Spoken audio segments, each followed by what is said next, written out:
Good morning to you all. My name is João Santos. I'm from the European Commission in Brussels, Belgium, Europe, and I'm very happy to be here today with you at the Tough Directors Australia Convention 2022. Unfortunately, I cannot be there with you because, in fact, today and yesterday we started a very big conference in San Sebastian in the Basque Country, Spain, on vocational excellence, which is one of the topics I'm responsible for, and therefore I couldn't join you.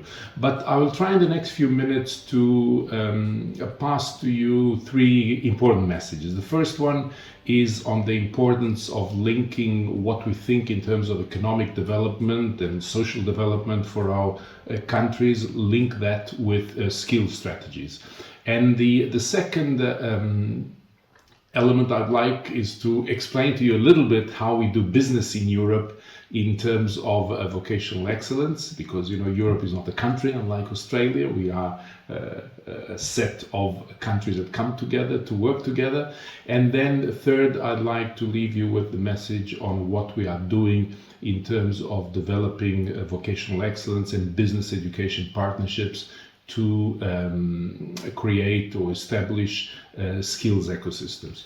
So, starting with the first point I mentioned, and maybe to give you a little bit an idea of how difficult it is to sometimes set policies at the European level, because in fact, as I mentioned before, we are not a country, but we are 27 countries that come together in order to address common challenges. We have very different systems, education and training systems, but also in other aspects, in industrial policies, in sectors, everything.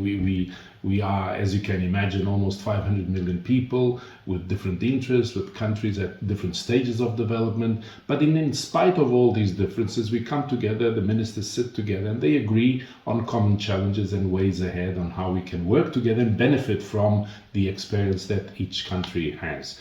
Now, you might be aware that Europe, the current Commission, the current government of Europe, if you want, the Commission set a new strategic development goal very much linked with the Green Deal, what we call the Green Deal. This Green Deal has many actions to it, not only climate change, but addressing how climate change and how these green challenges for the future have to be addressed in various areas of the work we do.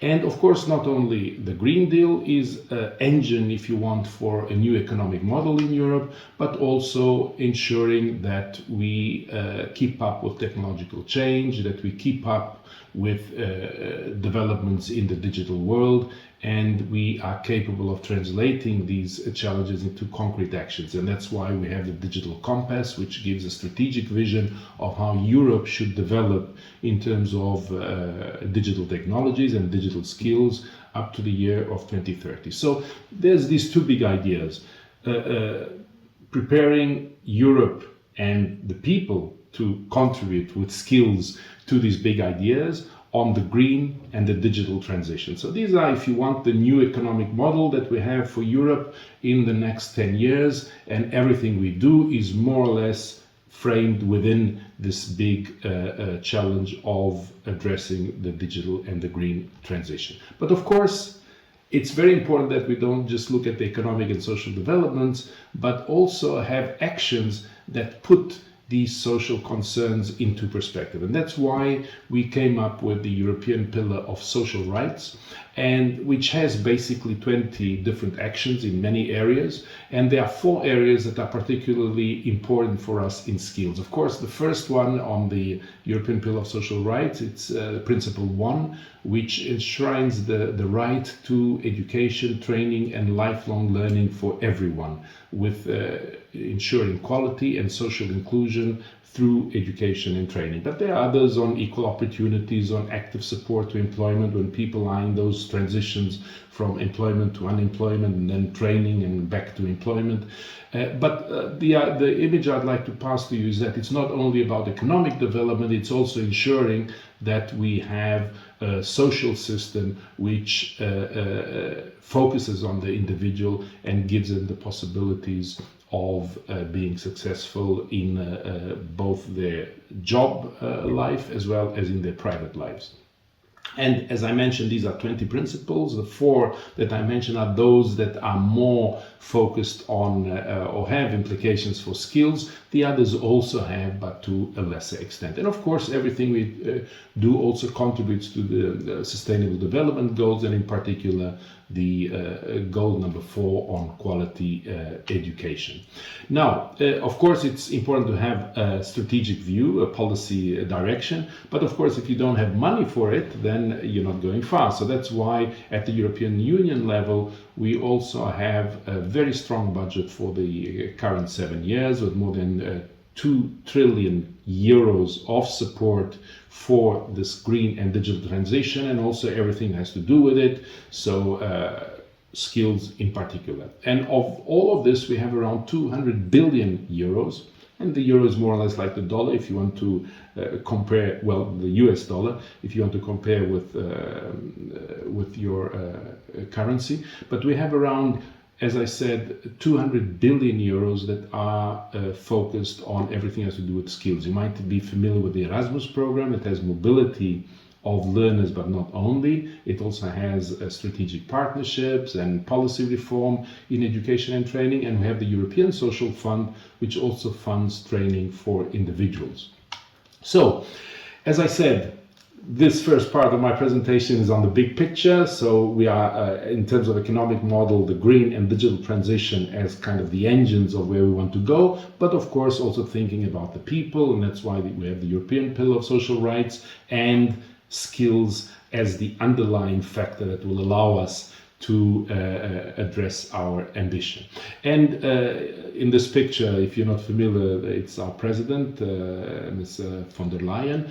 And to give you an idea of how much importance skills are given in Europe, she just declared a few weeks ago at the European Parliament that the year 2023 will be the European Year of Skills. So there will be a lot of events, a lot of political discussions, dialogues with citizens on how we can give substance to this European Year of Skills and ensure that skills are the underlying factors, so the oil, the engine of how we can reach our ambition. So 2023 will be a very important year in Europe in that respect.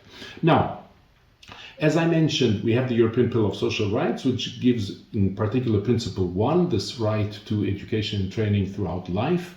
And then this is translated into various policy actions, in particular European education area, where we are not only looking at VET, but looking at all the education sectors. So from preschool education to general school to VET to higher education, and how all of these can contribute to create the attitudes for lifelong learning and also provide people and companies with efficient education system that will allow people not only to get the first qualification to get the jobs for the young, but also for upskilling and reskilling people throughout life. I mentioned before that, you know, Europe is 27 member states and they are all very different. Fortunately, that's good. We don't have to be all homogeneous and have the same ideas. And that's, I would say, the beauty of Europe in the sense that we all come together, we share experience among each other. But this is just to give you an idea on what is the share of vocational training in the general education system. So you see that in Europe, on average, in every two young people, one goes to vocational training and the other one goes to general education. That's the average for the EU, but you see gigantic differences in the member states. Some member states where VET is predominant, where around 70% of young people go for a VET education pathway instead of going to general education. And I'm talking about Czechia, I'm talking about Croatia, Austria, Germany, also very high levels. And there are other countries where in fact people go more to general education, like in Cyprus. So you can imagine that, finding an agreement among all these member states on what to do and what focus to give or what importance to give to VET changes a little bit depending on the perspective and on the realities of each country. But in spite of that, we get together,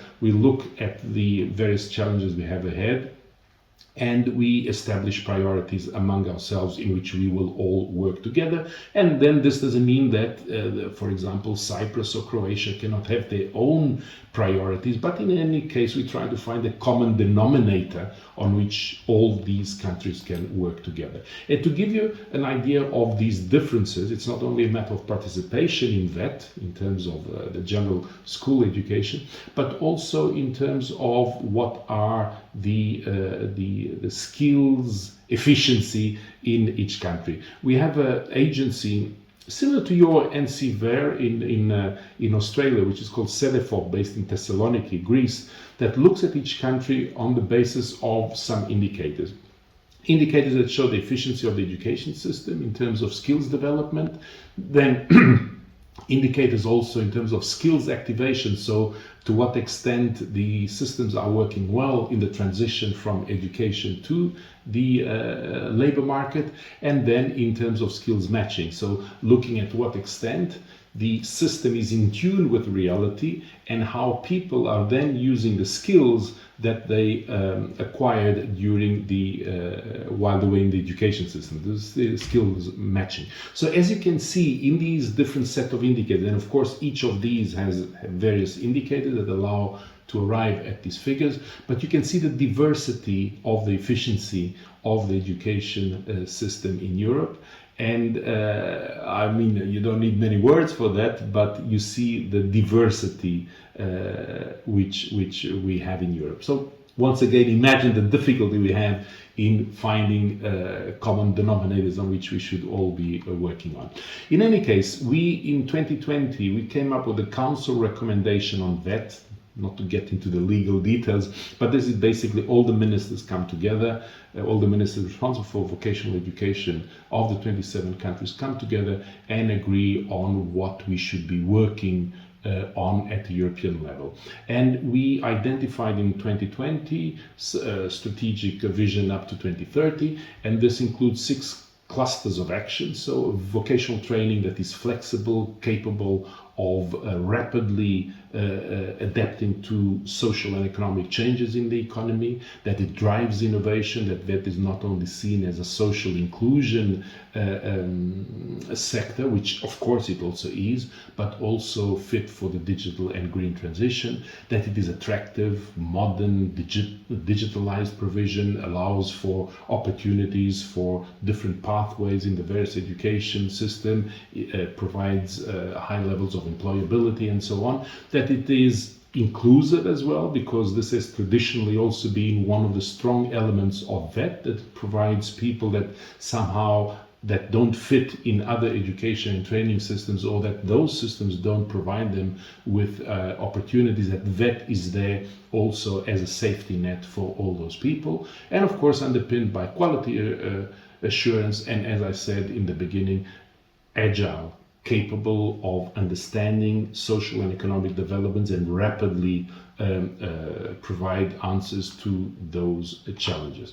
And in order to measure the effectiveness of what we are doing, we've also set 3 big headline targets. The first one is the share of employed graduates from VET, that 82% of the employed graduates get a job soon after they leave the VET system, that 60% at least are exposed to work-based learning. In many countries this is already exceeded, but in others this is quite a challenge, because some systems are very school-based and with little interaction with the labor market. And then we have another target which is particularly important in the European context, which is learners going on mobility experiences abroad. So as part of the qualification, part of it would be taken in a second country. And this mainly, the second country is within the European Union, but since 2021 we also finance these learner mobility in any country in the world, including Australia. If there would be an agreement between an Australian vet institute and a European institute, vet institute I'm talking about, we would also finance the mobility of these learners and staff. And this is a very important element. And this brings me to the very end. There's more in the slide.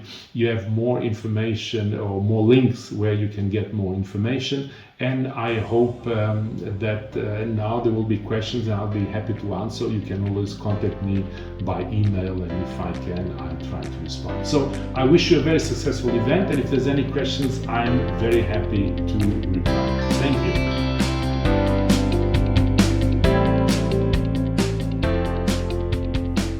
Hello everyone, I'm really delighted to join with you today to actually share with you the trends in the UK and government actions that are impacting on vocational education.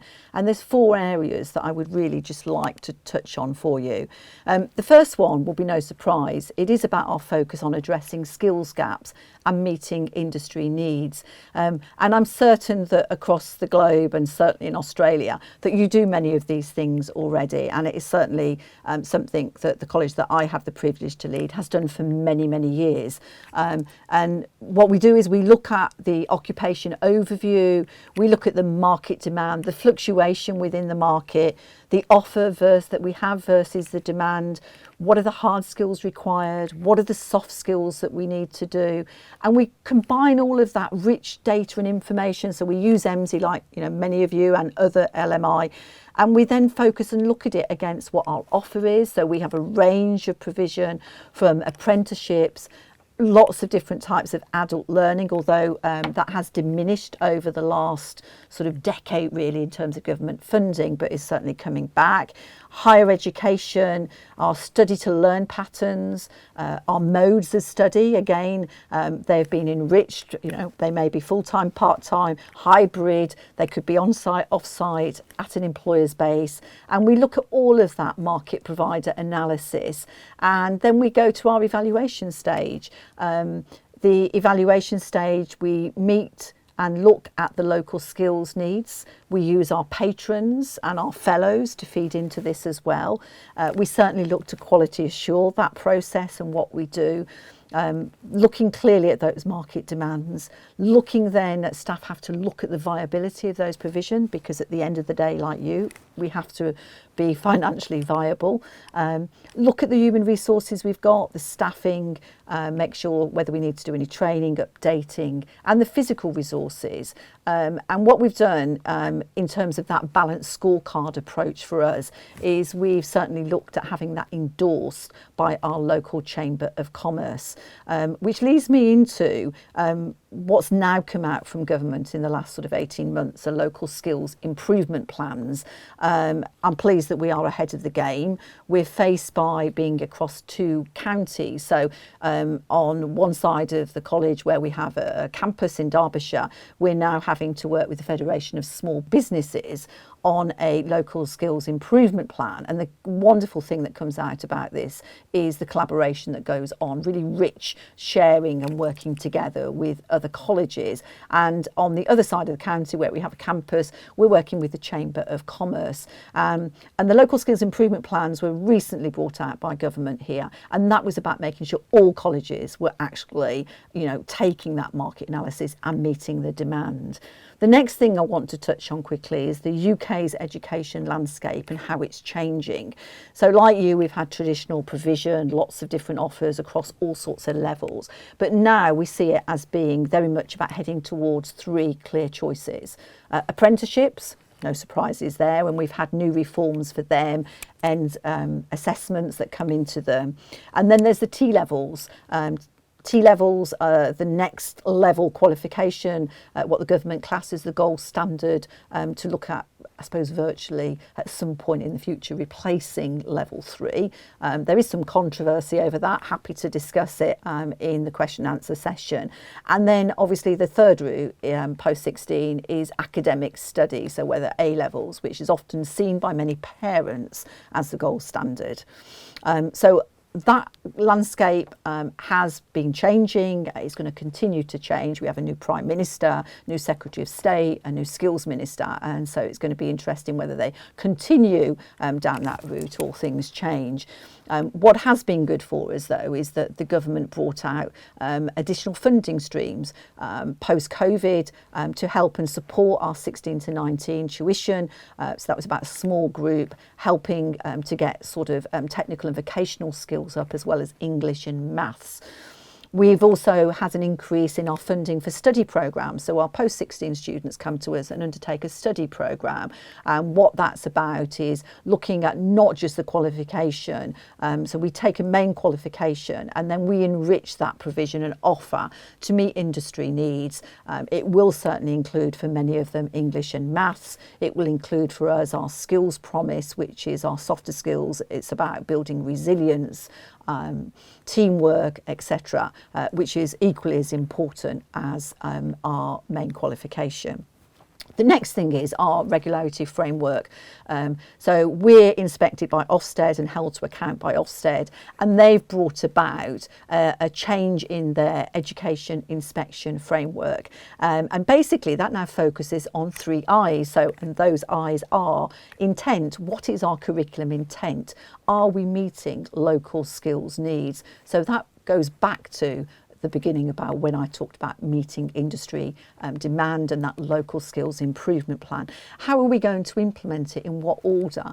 Often you look at what industry needs and not just go down a traditional route of implementing a provision, and how do we quality assure it? Have we got the right staff? All of those aspects you would expect. And then quite clearly and really, really importantly is the impact of all of that on learners, and quite important, isn't it, to make sure that the impact of what we deliver is exactly what is needed. So the intent that we set out, the implementation and the impact that we have for our learners. And again, I'm very fortunate in the college. I've got a superb vice principal who, in preparation on all of that now for some time, has been developing a regularity framework for us, which is about our quality performance framework against that. So how does it work? How do we map it out? And he's looked at a range of things around the engagement, mark work and feedback, how we use our Pro Monitor and ILP, digital learning, professional standards, learner feedback, learner progression, planning for learning, the outcomes, teaching, learning and assessment reviews. And that framework then is used to map everything that we do in the college and feeds back into staff reviews. So as I say, those are the key areas that I thought were important to start sharing with you in terms of an overview, but very, very happy in the Q&A session to really discuss that much further with you. So I'll let you carry on to your next speaker. Thank you.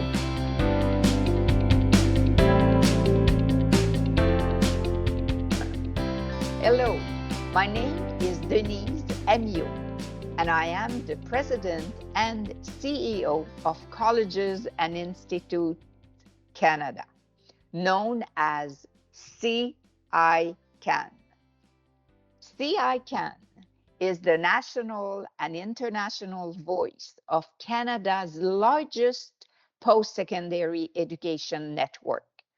Our members are Canada's publicly supported colleges, institutes, cégeps, and polytechnics. To summarize the factors that make Canadian colleges and institutes so successful, both nationally and internationally, in only 7 minutes is nearly impossible, but I will try to do my best. First, we provide lifelong, skills-based learning and training opportunities that get the right people into the right jobs. Colleges and institutes work very closely with employers to deliver programs that ensure graduates are equipped with the skills that employers want. And our experience-based learning helps people build the skills they need to thrive immediately in the workforce. In fact, the secret sauce is that every single program has what is called a program advisory committee, composed of people working directly with the industry. These people provide advice on the curriculum, on the competencies, on equipment, and even labor market information, and very often take on students for internships. Second, our programs are flexible and accessible. Colleges and institutes provide over 10,000 job-focused credentials to a broad range of students, from recent high school graduates and adult learners to new Canadians and even university graduates. Our members also provide diverse and flexible learning options, including diplomas, degrees, 1 year certificate, post-grad certificates, micro-credentials, as well as part-time, online, hybrid, and also accelerated programs. We also develop courses specifically tailored to requests from employers. Three, we are active and immersed in urban, rural, northern, and remote communities across Canada. In fact, you can see the map behind me of Canada. With nearly 700 campus locations across the country, our members are within 50 kilometers of over 95% of Canadians and more than 86% of Indigenous peoples. That's why we say we are the largest post-secondary network in the country. That also makes colleges and institutes the most accessible learning option for all Canadians, including Indigenous learners. In fact, colleges and institutes offer more than 300 specific credential programs tailored to Indigenous learners and communities. Fourth, we provide practical solutions for business challenges. College and institute applied research is one of Canada's strongest motors for innovation, and it is seen as a world leader in applied research. It helps businesses, particularly small and medium-sized enterprises, find practical solutions to real-world challenges. Just last year, colleges and institutes across the country worked with more than 8,000 partners on applied research projects, resulting in over 5,500 new processes, new products, new prototypes, and new services. And close to 70% are with small and medium enterprises, and 85% are achieved in less than a year. Imagine the difference it is making for businesses and their communities. Fifth, we contribute to positive change in areas like skills development, climate action, gender equality, and diversity. Our members are guided by the United Nations Sustainable Development Goals to ensure that we contribute to positive change for people, communities, and the planet. In fact, nearly 38% of college and institute presidents are women, which is not yet 50%, but we are moving towards parity. We know that our learners are the workers of tomorrow. So we all feel it's important that our learners embrace the principles behind the 17 Sustainable Development Goals, ensuring that nobody is left behind.